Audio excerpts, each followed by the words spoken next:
Or do I? Yeah, the microphone? It can. Would that be better for you? Yeah.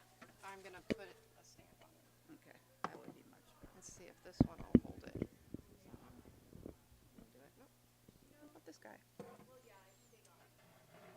touched something I shouldn't. Oh, we can That's do it. for nerds.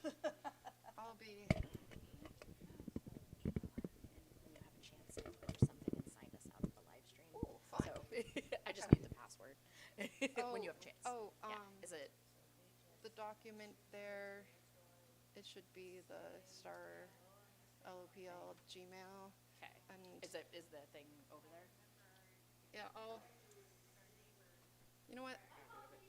I'm actually did not do that, so let's just put it here. Okay, yeah, that'll work. Now it's going. Although you may have to, because it's not great at picking up things. So how do I start this from? Okay. You just do the slider all the way back to the beginning. Because I was using this. Well, the that's arrows. kind of what I asked you, because it's a video and it's not a slideshow. I know, they wouldn't let me download Okay. it from Canva. So yeah, so you're gonna have to just kind of hit the pause button every time you want to pause. Yeah, Sorry about that. that's okay, we'll figure it out. How's my volume? Can everyone hear? Good? Okay. Excellent. My name is April Younglove. I'm a librarian here at Lake Oswego Public Library, and I would like to welcome you to our LO Celebration of Books. As you may already know, we're going to have the artist Melody Bush speak to us. I'm very excited about this. Melody Bush actually displayed some of her book creations, a book artist, last year in the library, and if you missed it, that's okay, because we have her work back this year. It was very popular. People were asking to have her back. And so if you go upstairs now, you can see her works upstairs. You can also see an example of Melody's folded book art over by our donation station, and you can have a chance to win that book, which is very exciting. For details about that, go ahead and visit the book swap carts over on our left, and we will tell you even more about all of that after Melody is done talking. Briefly, in 2018 is when she started becoming a book artist and learning the craft. And then also, I wanted to mention that she used to work in a library, which is very exciting, so she's one of us. And then just briefly, if you could, make sure your cell phones are off. And without too much, oh, I also wanted to mention that she is a member of LO Open Studios, which is in September. So you could stop by and visit her there as well. Without further ado, I'm going to turn it over to you. All right. And let's see if it works there. Otherwise, I may have to make you hold it. Okay. Okay. Hold it. Oh, all right. See how that volume is. Okay, can you guys hear me? Are you good? Okay. Okay. So I wrote notes just because I might ramble and I want to make sure that I cover what I want to talk about. Books. I love books. I've read a gazillion books. I loved working in the library. I did it for about 10 years. I was 30 years in the school district, 10 were in the libraries. I did the middle school and the elementary. Love decorating, put the things up, just love, love, love it. So, how did I get into using books as art? When you're in a library, you don't keep all your books. You get new books. We have a school budget. You spend every penny of it. Well, now you only have so much space, so you have to get rid of books. So a lot of times it was like, okay, well, nobody's read this book, check the records for 10 years. More than likely, nobody's going to read it again. So back in the day, we had a recycle group, and we would send it to the high school, and these kids tore the books apart. And I think it's the spine, the rubber in the spine, that can't be recycled with books. And they would tear them apart, and they would recycle. Well, that program went away, and when I had a box of books, I think they kind of ended up going to the dumps.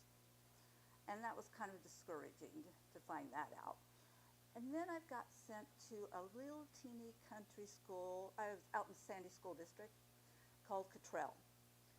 Nobody had gone through these books in years. And some people think a good library is a full one. But I think a good library is one that has books that people want to read. But the books I would go through, because it was elementary to 6th grade, the illustrations are beautiful. And I was like, wow, this is a shame. So I tore off the illustrations, and my son's in woodworking, and I said, if you make frames, you could put these in a frame, you could totally sell them. And kind of went from there. So anyway, I was looking in Etsy for a t-shirt to wear at school. Something like, read a book or use a bookmark or, something like that. And I'm scrolling through Etsy, and I come across, I said, it's my next one.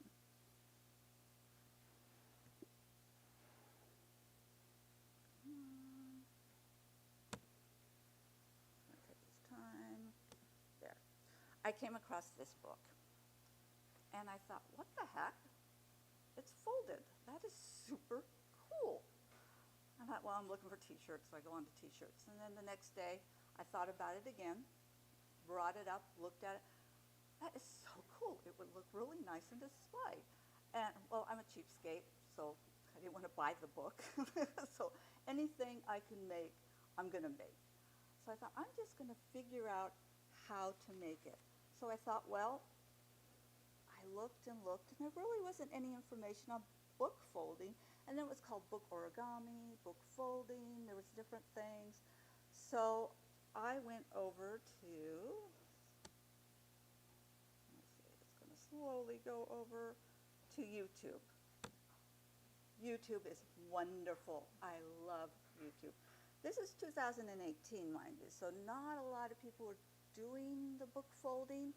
I found a little old lady in England, and she had this really long video. And she just chatted in her very thick accent about how to fold books. And it was just like, oh my gosh, come on, hurry, hurry. What do I do? How do I do that? Come on, come on. It was just like, it was so hard to listen to her because she took a long time. She had a lot of good points. It made sense. So then I thought, okay, I can do this, no problem. So I didn't have any problem finding a used book, that's for sure. So after that, I started folding like crazy. My husband made some display. Oh, darn it. I had this set up a different way at home. There, stay there.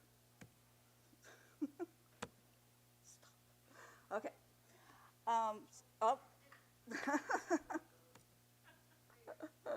This is it's not like folding a book. I can fold really well.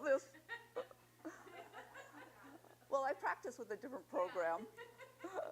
So anyway, I started folding books like crazy. And my first one I brought into the school, set it down, and people were like, oh, that's super cool. Do you sell those? And I'm like, yeah, I do. And it was so funny because I thought, should I bring it in? The kids might mess it up, and oh my gosh, I have like the book police would stand there in front of the books and was like, don't touch it, and it was just like, wow, it was like a shrine or something, to the kids. They thought it was super cool.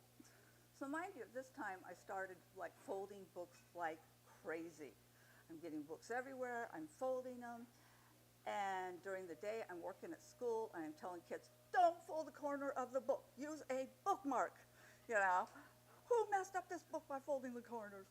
And then I go home and fold and cut up books. It was like, oh, Lordy. It got really tough after a while.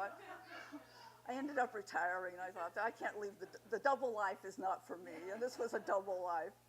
So my husband made a display, and we went out and we did shows. The first one we did was in Gresham at this little teeny, some kind of fair, where a car show was supposed to show up that never did. And we set it all up and sat there, and hardly anybody was there. And so I went to get something to eat. Come back, my husband sold a book. And it was like, oh my gosh, that's exciting. And then I had to go to the bathroom, came back, he sold another book. Maybe I'll just go hang out and eat. So it's a lot of talking when I do shows, because it's an art form that people have not seen. And yet I could spend 20 minutes talking to one person, and they'll go, that's really cool, and they walk off. Or I've had people say, can I come to your house and watch you do it? No. And I get a lot to do classes. I don't have time to do classes because I'm folding books. So anyway, we found out with books, outdoor shows has to be perfect. I'm like Goldilocks, you know, it can't be raining, it can't be damp, it can't be hot because the books go wonky when they're hot. So it's hard, and I found that out after my first couple shows. I did Gresham, and it was one of our outdoor shows, and I don't have, like some people have the big white tents and all the special things. Mine looked rinky-dink, totally rinky-dink. Set it up, and the tents had to be so high. Mine was short. It was just an awning like you use at a picnic table. So we got cement blocks and put it on. And, you know, people were in and out, and they're talking all day, and all the officials came walking over. And I thought, oh, geez, I'm going to get busted for the cement blocks that we put there. Oh, geez. They came over, and they handed me a ribbon. I won second prize. I didn't even know it was a contest. So I'm like, what? Yeah, you won. Okay. So it was cool. It was fun. My favorite show was Crackpots. McMinimans used to do a big recycle show. They got me in one of the bars inside, and it was really, really a fun show because people were there to buy recycled type things. So that was cool. I did the Portland Gift Show at the Convention Center. That was insanely expensive to do. So you think, oh, there's a lot of people going to be there. So, I mean, the parking alone was so much a day. And we had a trailer, so we had to pay double. It just was horrible. It all added up to a lot of money. And it was a 3-day show. I sold a lot, but at the end, I made $50 profit. And it was a hard show because next to me would be people that imported things from China, and they were reselling them. So a lot of people were buying those cheaper things, and they didn't want to pay $75, $100 for a book. So it's lessons learned. I'm all new to this, so that was lessons that I learned.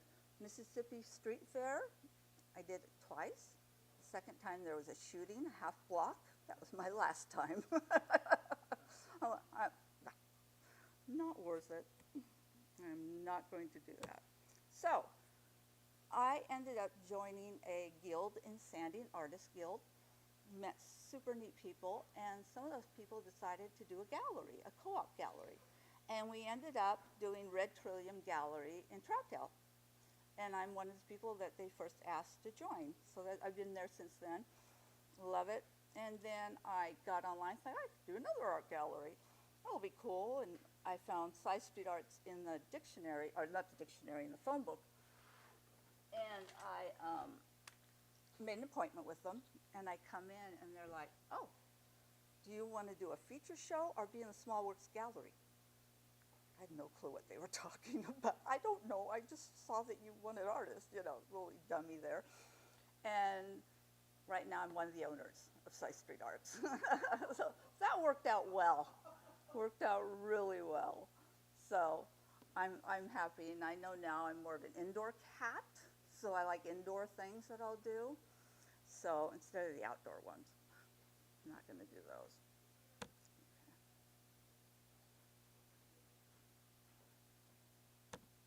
Okay, basic book folding. Now it's going to get real exciting. First thing you got to do is find a pattern. Patterns are super easy to find. Etsy, just doing the search book folding or book origami, but book folding will do it. And you'll find a pattern. A lot of the patterns, if you go on Facebook, there's book folding groups. And a lot of their patterns are free. So those are places to look for patterns. You have to find a book with enough pages. You know, if your pattern says you need 600 pages, and there's a way to figure that, I'll explain that. It's coming up. You need to find your book, obviously, places like this in the front. So they have books for 50 cents. I noticed that, hardcover books. There you go. You know, try that out. Books are everywhere to find. Free, cheap, everything. You don't need much in the way of tools. I'll explain that in a second. You just need nimble hands and good eyes.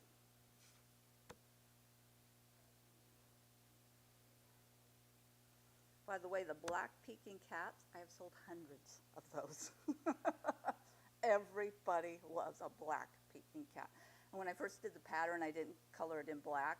And what is it? It doesn't even look like anything. And then one day I thought, looking at it, I need to color it in.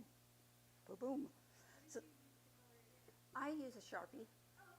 I tried different things. I tried crayons. I tried color pencils. You can't use paint because the pages will warp, but Sharpies work really well to do it. So here's your basic book folding pattern. This is just a folding one. So your first column is your page numbers. And you notice how the page numbers go in order, 50, 51, 52, 53.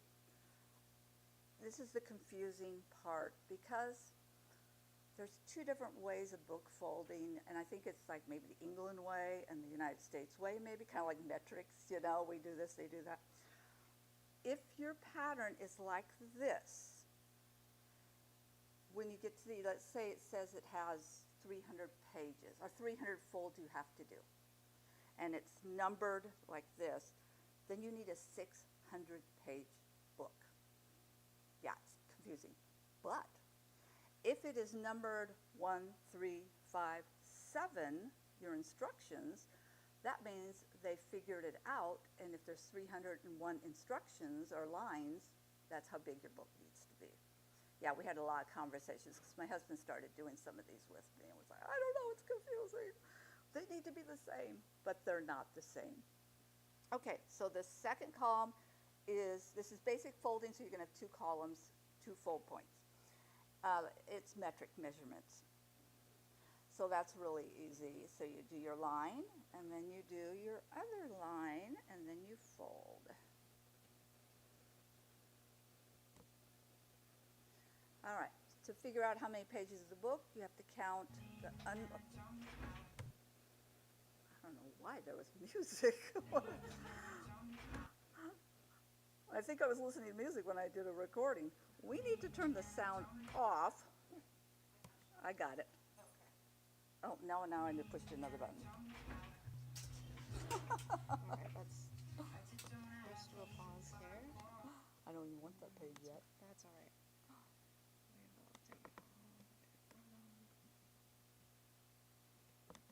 I thought I turned off the sound when I put these in. Oh, yeah, sorry. Uh-huh. Oh. I know. X, there we go. And then back up to full screen. It should. Oh, no, it's not gonna. Go back. That's where you want to be? Yes, that's Okay. where I want to be. Thank you. All right, you want to figure out how many pages are in the book. Count the front and back pages too, not the end, the color ones usually, don't count those. But you want to count the title page, the empty pages before it, so that you have your pattern exactly in the middle, or else it looks wonky if it's off to one side or off to the other. So that's something. Then you want it to be this way in the center too. So I usually get a ruler and kind of divide it up. And I figure out on my pattern what's the highest and what's the lowest, and I kind of put the ruler and figure it out that way. So there's a lot of things there. Here's the thing that I was talking about. If it needs 300 pages total, you know, the book page is like a leaf, 1, 2. So think of it that way. So, and then it goes on and on. So sometimes you have to divide it in half and stuff, but yeah. All right. So once you figure that out, you get to do book folding. And I found that an iPhone 4 is an excellent paperweight. Mine has a rubber cover on it so it doesn't slip, and it holds the pages down, so it works perfect. So basically my ruler here, you can see I did a little slide ruler, so you have to be so precise when you do this, or else it's going to look wonky. So that's the main thing there too. Oh, I have 2 pictures of the same thing there. Okay. Oh, that's a video. Here we are, me in action.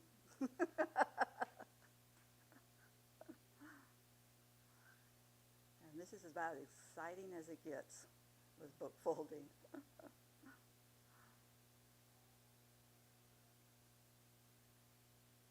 My cat book that I do is 155 pages.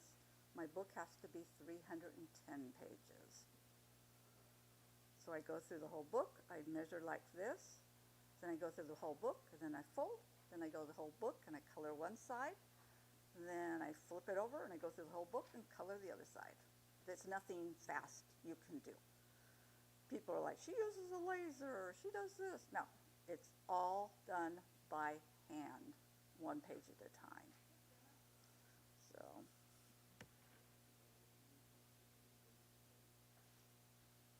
Okay, go to the next one.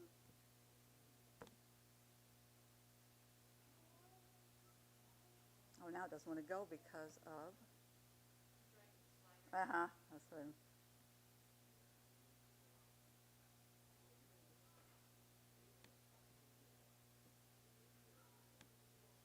Maybe it has to go to the end because it's a bit. Oh, no. Here we go again. Sorry, people. Don't look.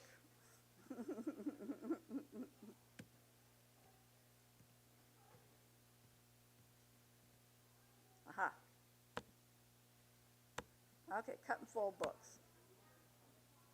Yep. Cut and fold books are like a folded book, except you are manipulating the edges, the front edges of the book. It's a lot more work. It's very intensive work, and this really has to be exact. And you see the examples of when I colored them in, and examples where I leave them just blank.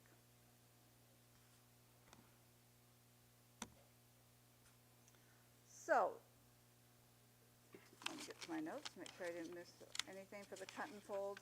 I don't want to go in all the process for cut and fold. It's a lot.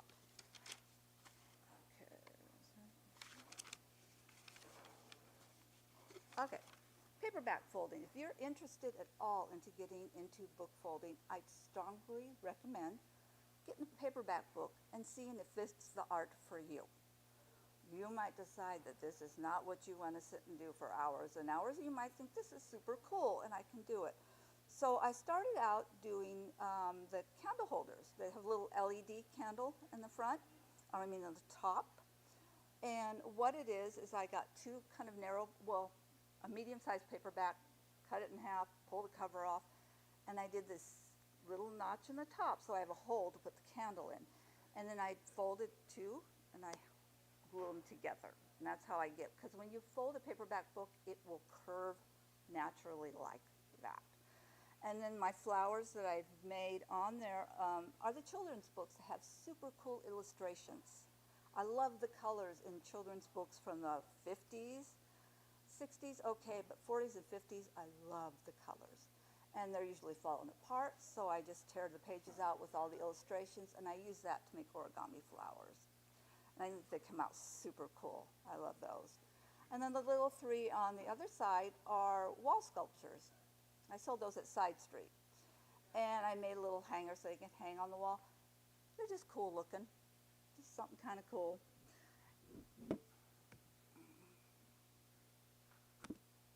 So, if you want to do, so let's say this wall sculptures, for instance, you have to get a thick paperback book. You find them everywhere. You're going to put folding lines on my second illustration. You can see I have at the bottom of a book a line, and I have at the side of the book 2 lines.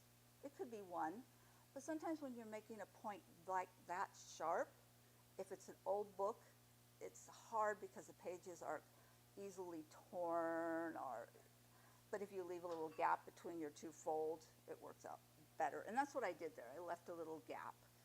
So it kind of looks like a flying saucer in a way. And you don't have to measure, because what you're doing is you are just doing your fold to that same line. And when you're done, that line won't show up. So this is what I've done too. I've found a stand and a finial and a little cap to put on the thing. So you do it the same way as the wall pieces, except you do 2 of them. And then glue them together. I had a rod that went up, and I glued them in between the book, and I glued them. So I thought it came out super cool. I ended up keeping that because it was a lot of work. So I thought, I'm keeping that one.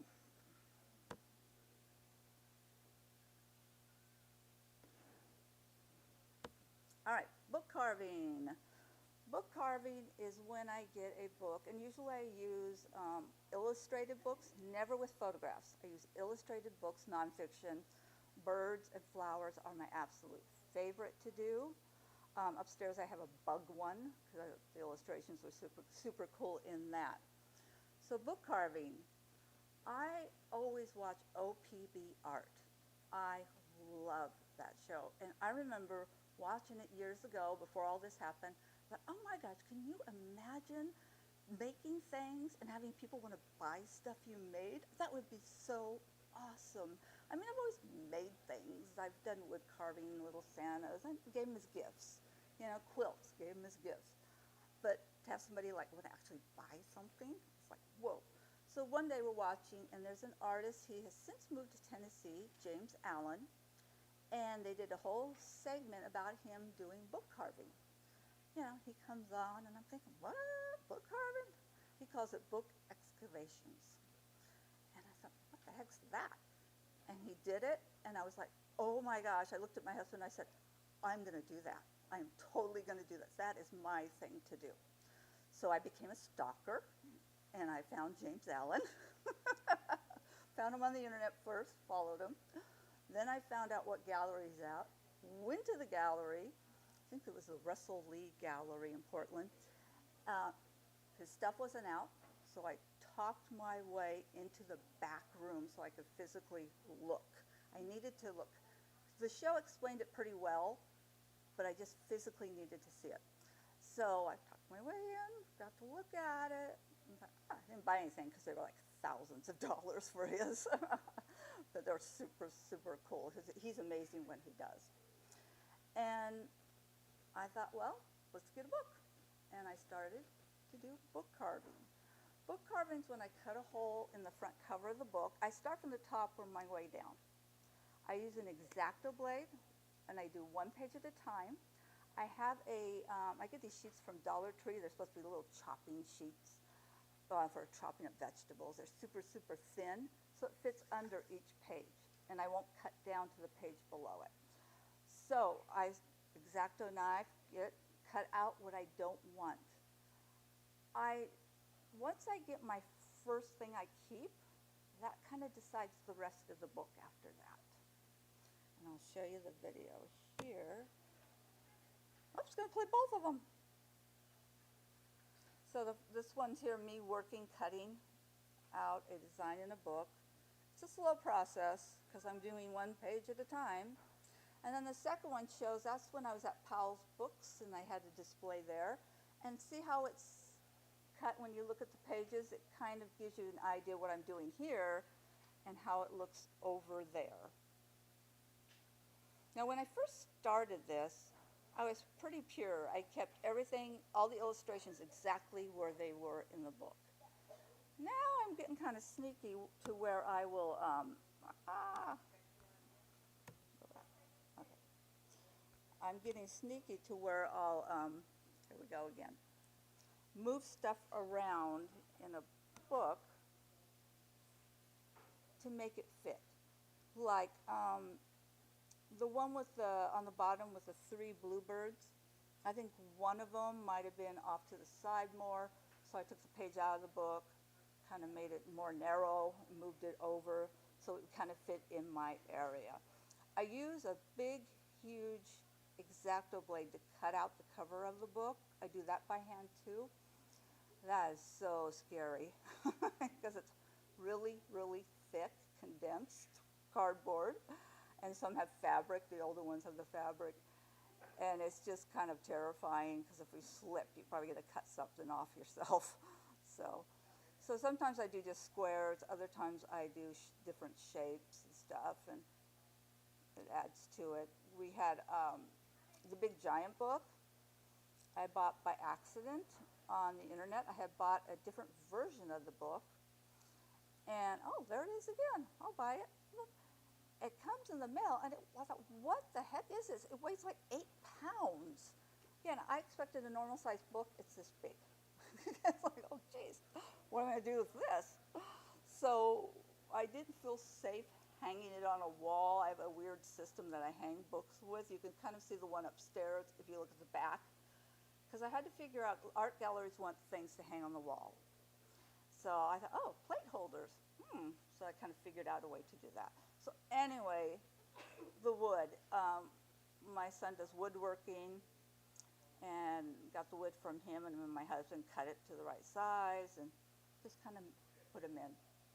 Did it that way. And that worked out really well. I like that. Oops, here we go again. All right.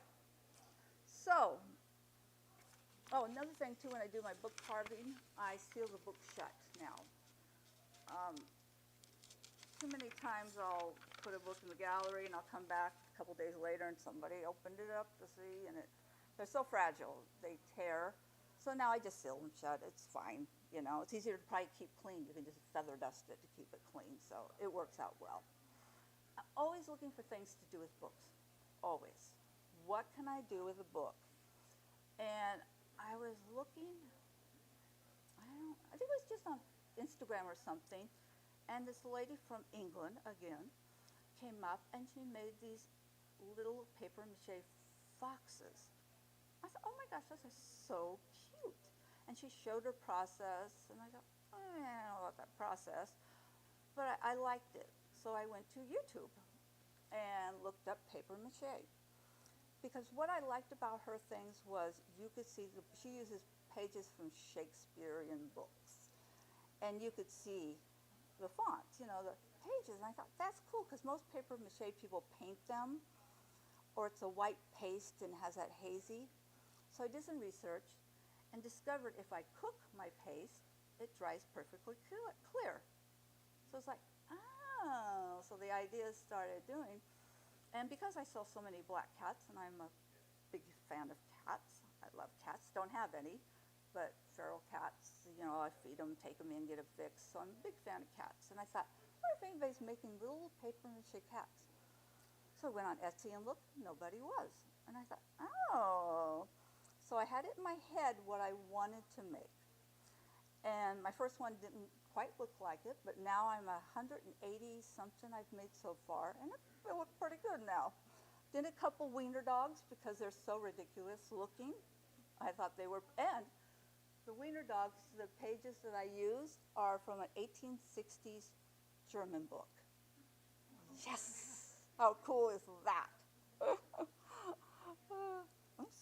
People give me books all the time. And I thought, it might have been one of those.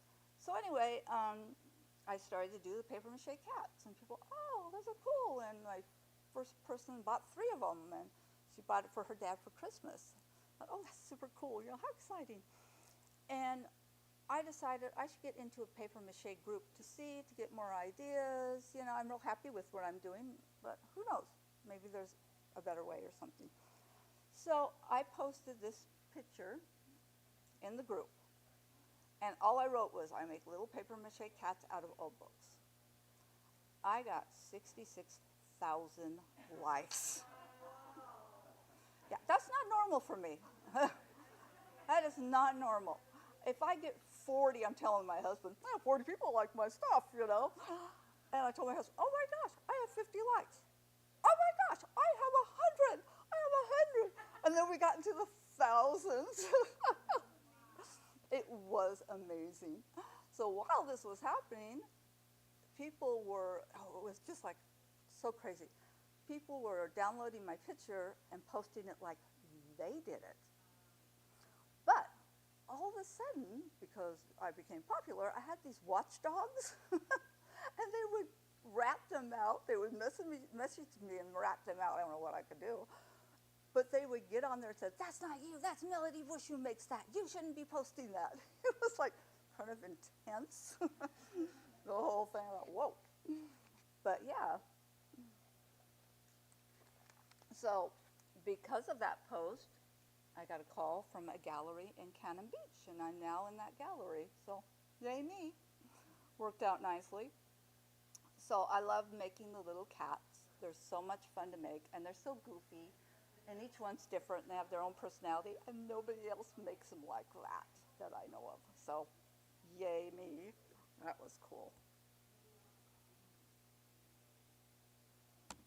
So my process, like I said, the lady that I saw her make them, she did a whole different process.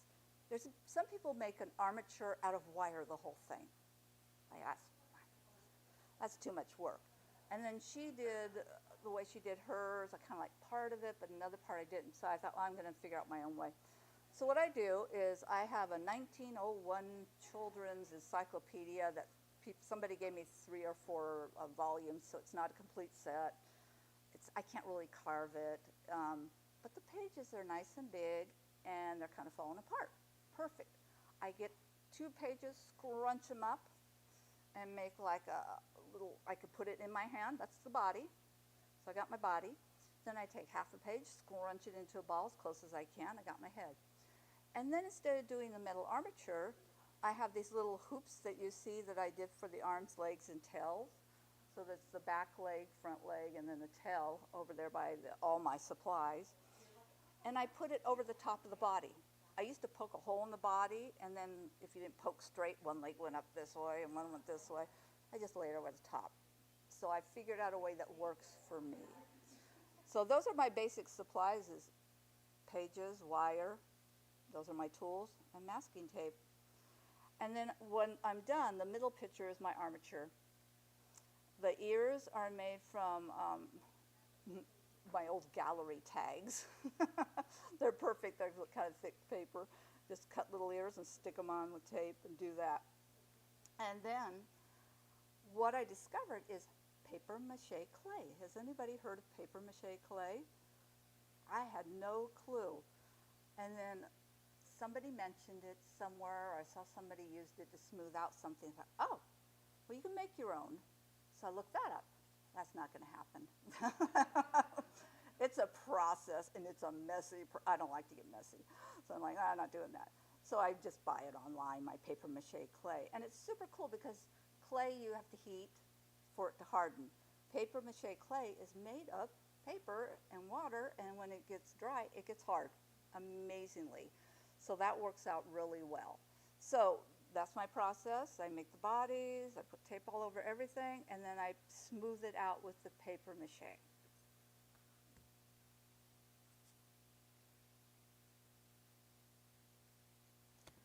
And then this next one is a video of me putting on, this is a part that takes forever, that's my secret potion that I cooked.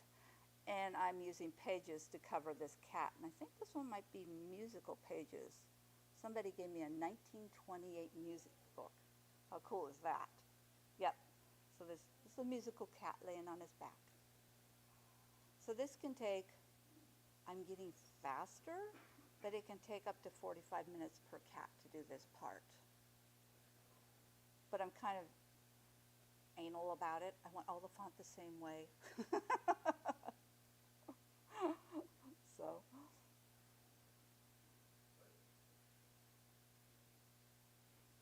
Yes, this is a very stimulating video, I know. So usually what I do is I found in group of 3 or 4, I can sit that long and do it. Any longer, I'll be there all day, and it's just like, ugh. So I usually 3 or 4, and there they are. I know, aren't they adorable? So I am finishing up here. I'm a little early. I am on Instagram, Facebook, and Etsy as Book Art by Melody. I usually post things when they're ready to sell or what I'm doing. I try, but I do social media for the 2 galleries I'm in too. So, you know, sometimes I forget about mine and I do other stuff.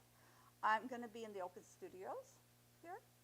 I was last year with Ha Austin. She's, I don't know if you know Ha, she does ceramics, pretty awesome stuff. And I'll be at her house. I I'm going to be at Alberta Street Gallery. They do a paper invitational. I think it's the third year. So I'll be there for that, and that's in Portland. And I'll just have the Peking cats and a couple of book carvings. One is not done yet and needs to be delivered in a week. I've got to finish it.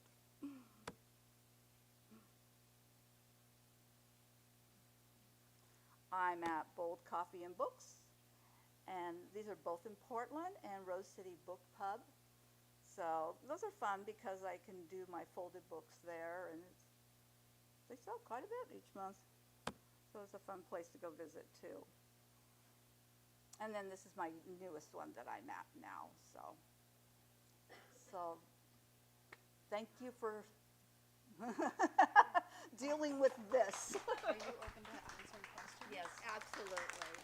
Okay, we have time for questions, and I'm happy to bring the mic around so that everybody can hear. Do you do special requests if I had a special book that I wanted done? I have done this in the past. Are you talking about a book carving or a folded book? A folded book. I don't do those anymore. It takes a lot of time, and I have those places that I have to fill each month, the book pub and all that, and they're folded books, so I don't do the folded books anymore as a special request. When I first got into this, I was doing names. People wanted names and stuff like that. I don't do it anymore, sorry. So you're going to have to look at those YouTube tutorials. Are there any more questions? How big are the cats? Like, Uh, Only about 4 inches tall oh, when they're standing up. that's cute. It was so funny because I always put the measurements, but they sell so fast. Like I'll put 10 up in Etsy. I tell people 12 o'clock on Sunday, it's going to go up. And 12, 10, they sell that fast. And I put all the description and the sizes, but some people are just frantic trying to buy one now that they don't read it. And then one lady, she gave me a thing on Etsy. I had a 5-star. It was really smaller than I thought, but it's the perfect size. So. I have a question. How long does a folded book take on average for you to make? A folded book, well, it depends on how many folds is in the book. Yeah. So my black cats probably take me from beginning to end 3 hours to do. Wow. And that's a fast one. All right. this feels silly to ask, but how do you seal the books? That when you said you do the book carvings and you said you seal them up. Yeah. Mod Podge is a sealer glue, and I use a matte finish. And what's really, you have to be so careful because if you put too much Mod Podge, it just goes wall. And then there's this panic that I spent 20 hours doing this one. So what I've learned is if I'm doing something that's real fragile, I'll finish the page. I get to the next page, I'll glue it using a glue stick down. So I get those fragile pieces, at least the top 4 or 5 layers kind of grabbing each other. And then the Mod Podge doesn't scare me as much. But you almost have to dry brush it on. And I usually try to put 3 coats of Mod Podge on anything. The cats get that too. To make them, smooth and stay together. All right. Another question. I'm sorry I missed the beginning of your talk, but the quality of the paper or the kind of paper, does that make a big difference? And is there any paper that you can't do a carved book with? Yes. Quality of paper makes a huge difference.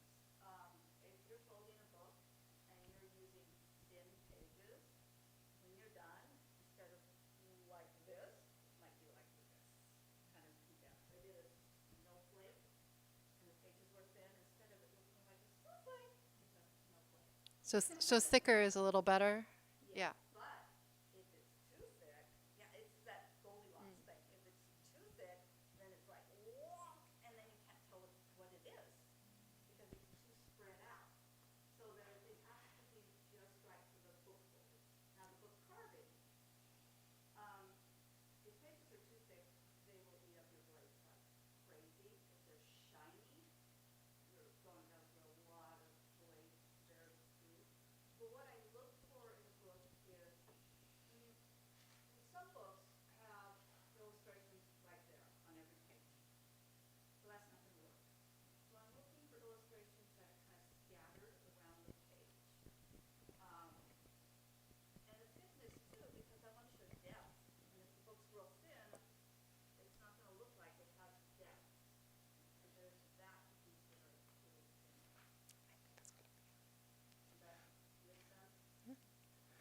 Are there any more questions?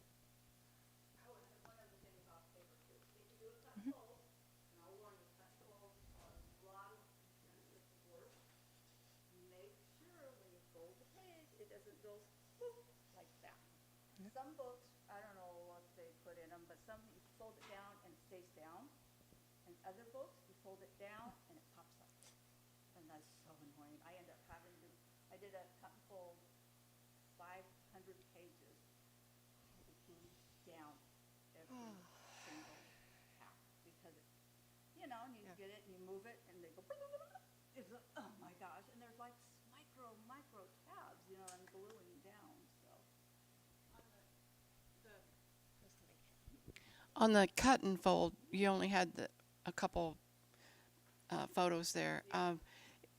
It looked like you were cutting little tabs in, and you fold those down. And so, does the pattern tell you where to measure that for whatever the word or whatever carving you're making?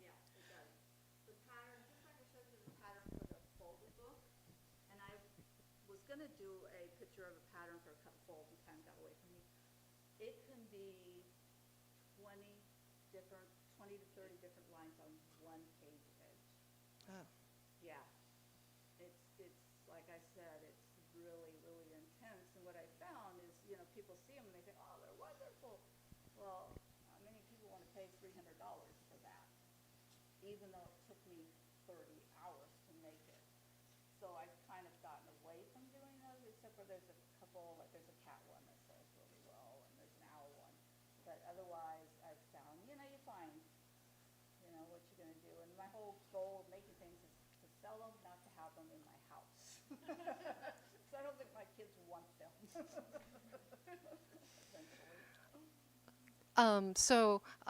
In a moment, I'm going to have Nancy Nyland, our volunteer coordinator, come up. But round of applause for Melody Bush, and don't forget to look upstairs later.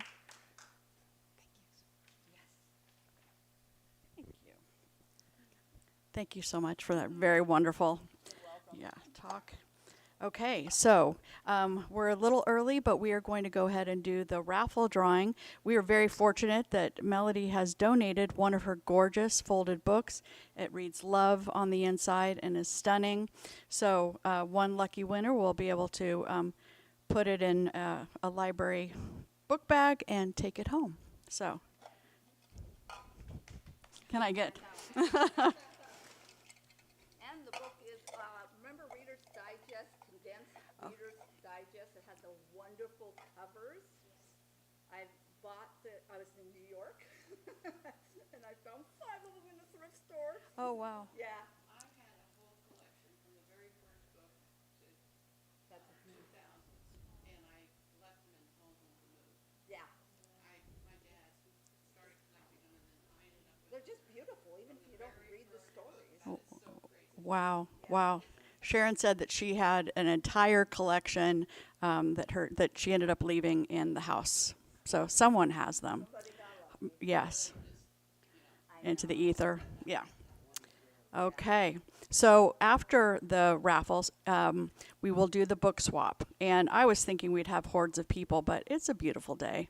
We'll be out rather gardening. So we're not going to do the browse. And I have the book cart set there.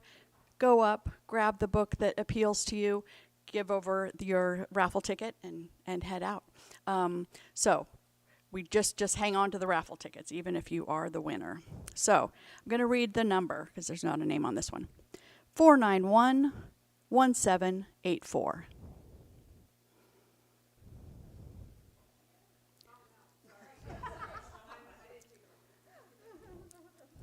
Anybody? 491-784. Huh. All right.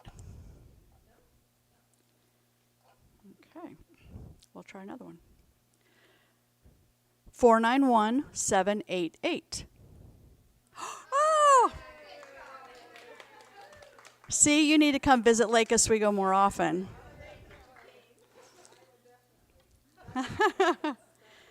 Congratulations. So as the book swap is going on, just come see me and we'll get you set up with the book. So thank you so much for everyone for coming. Such a delight to see you. So tomorrow we've got an art, we're going to make a book. And then on Monday night is the art show at Lakewood Center for the Arts. 6 o'clock. Yes. Beautiful, beautiful pieces. Some of them are already selling, but we would love to see each and every one of you. I will have food. I will have libations. It'll be a party. So thank you so much.